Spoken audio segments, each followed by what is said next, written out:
Thought I'd do a quick video on my cheap and simple truck bed camping setup. So this is in the back of my 2011 F-150. It's got the 6.5 foot bed, and it's got a very simple cab height canopy that I got off Facebook Marketplace. So I had a different setup in here, and it was just a bit too high and a bit too wide to make it comfortable because the canopy is regular height, so it was tough to sit up comfortably. So this is, I think the legs are about 10 or so inches high now, and I've got a 4-inch mattress on top. It's one of those tri-fold memory foam Amazon mattresses. That was about $130, which seems fair. It's sitting on top of this piece of 3/4 inch plywood. I got the whole sheet for $90. I wanted the marine grade stuff, but that was $160 a sheet, which is more than I was willing to spend on the bed. And I got that cut into two sections here with some piano hinges holding it onto the frame so I can lift it up while I'm in the truck and don't need to pull this drawer open. But for some support, there's a 2x4 running along the length of the bed on that side, and there's 2x4 on each end. And speaking of the drawer, so there's enough plywood left over to make this kind of narrow drawer, but it's more than enough to hold the camp stove that I use, a cook set. There's just some miscellaneous stuff in that box, axe, and when I actually go camping, there will be more stuff in here. And I painted the outside of it. I don't know if I'll get around to painting the inside or staining it or whatever. Just some leftover basic black paint that I had. And I wasn't planning on building a drawer originally, but I've seen so many other people do it, and I figured while I had everything out, I had the material in front of me, I would just give it a go. And you can look closely, it's not even because I didn't really spend the extra time to make all the pieces I had left over the same width and height and all that.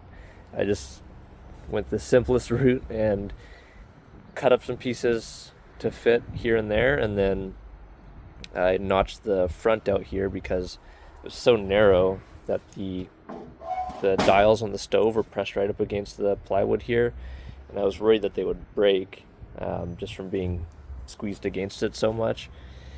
And yeah, it's just held together with the whatever screws I had lying around already, deck screws, big wood screws.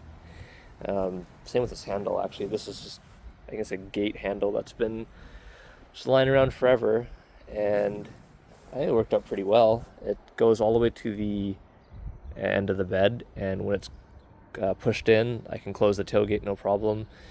The only issue is that I might have to find some like camping stuff that's a bit heavier to put at the far end of it so it doesn't kind of tip up when I have to pull it out further.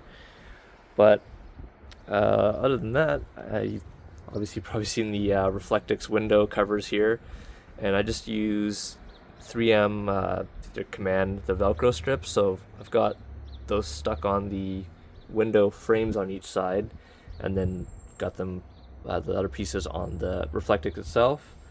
I think I got the Reflectix roll for $35 at Home Depot, something like that. It comes in different sizes, so you have to get the one that matches your windows the best if you're going to do this, and then the price is going to depend on that.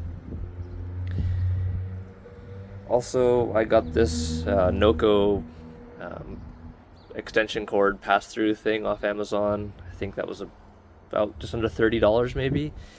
I've seen other people use these, and I haven't had to use mine yet, but it seems pretty useful if you're going to stay at an established campground or an RV resort. If you can use a generator, so you can close up the tailgate, you can close up the windows, and you can still have power running into the truck if you have an electric heater or a small air conditioning unit that you want to use in the summer maybe.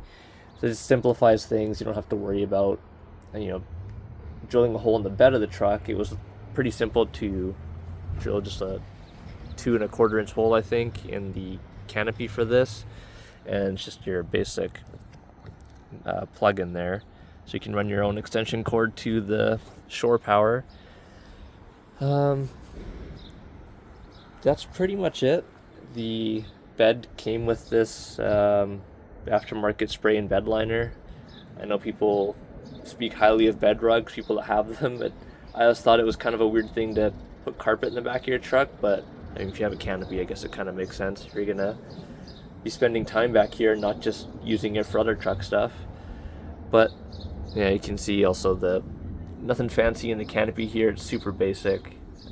No carpet, no insulation on the ceiling or the walls. And I know it looks like there's a pass-through window there, but that's actually the window on the cab of the truck. The canopy doesn't have a pass-through window, which it's not the end of the world, but just be a small thing that would maybe make things easier if you ever needed it. I don't know if other people put their dogs in the back of the truck because they have the pass-through window. I don't, so I probably would never do that. Dog just stays in the cab of the truck with me. Also, the only weird thing about this canopy is, besides the not having the pass-through window, I don't know how well you can see that, but the front of the canopy doesn't actually sit on the back or front wall, whatever you want to call it, of the bed. It sits on the side rails just fine, obviously. So for whatever reason, it's got kind of a weird shape where it doesn't step down to match the bed up there. And when I was replacing the gasket that runs in between the canopy and the bed rails, it didn't really work up front there because there was nothing to kind of compress the gasket along the bed with. So it has adhesive on it, but it failed because there was nothing to kind of keep it squished together. So I have noticed when there's some heavy rain or it's been raining a lot and I've been driving down the highway, that some water will find its way through the front there. And actually, speaking of water, the side windows were leaking a bit, so I siliconed all the way around both of them. Doesn't look pretty up close, but it seems to be working. So hopefully it holds up long term.